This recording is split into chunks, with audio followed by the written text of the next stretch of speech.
السلام علیکم ورحمۃ اللہ وبرکاتہ۔ امید ہے کہ میرے تمام احباب خیر و عافیت سے ہوں گے۔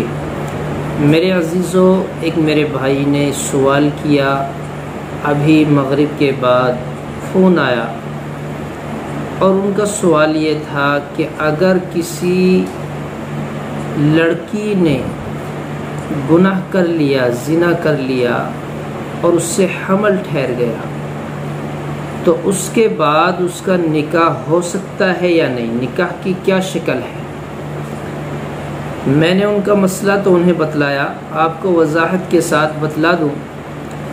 دیکھیے، اگر کسی لڑکی نے زنا کر لیا، اب اس میں دو باتیں ہیں، اس کا رشتہ ہو چکا تھا یا رشتہ نہیں ہوا تھا۔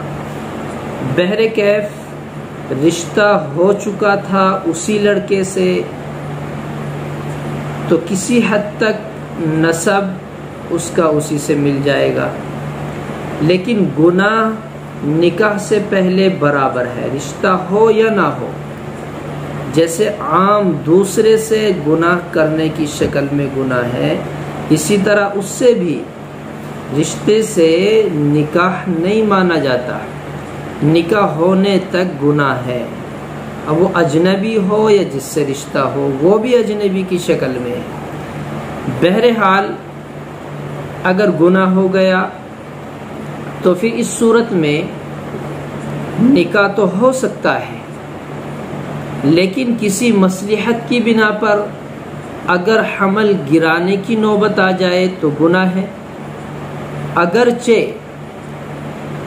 گناہ کیا اس نے، حمل گرانا بھی گناہ، لیکن جب تک بچے میں جان پیدا نہ ہو اس وقت تک حمل گرانے کی گنجائش ہے کسی مصلحت کی بنا پر۔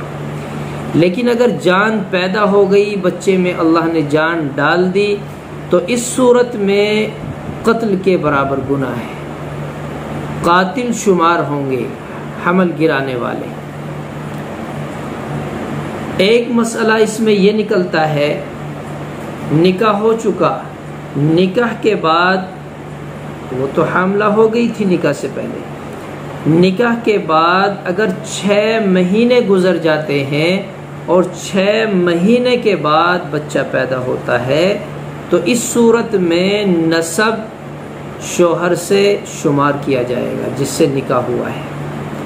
اور اگر 6 مہینے سے پہلے بچہ پیدا ہو گیا، اس نے غلطی کر لی تھی، گناہ کر لیا تھا، اب نکاح ہو چکا، نکاح کے 2 مہینے بعد، 3 مہینے بعد، 6 مہینے سے پہلے اگر بچہ پیدا ہوتا ہے تو پھر وہ نسب ثابت نہیں ہوگا، ولد الزنا میں شمار ہوگا۔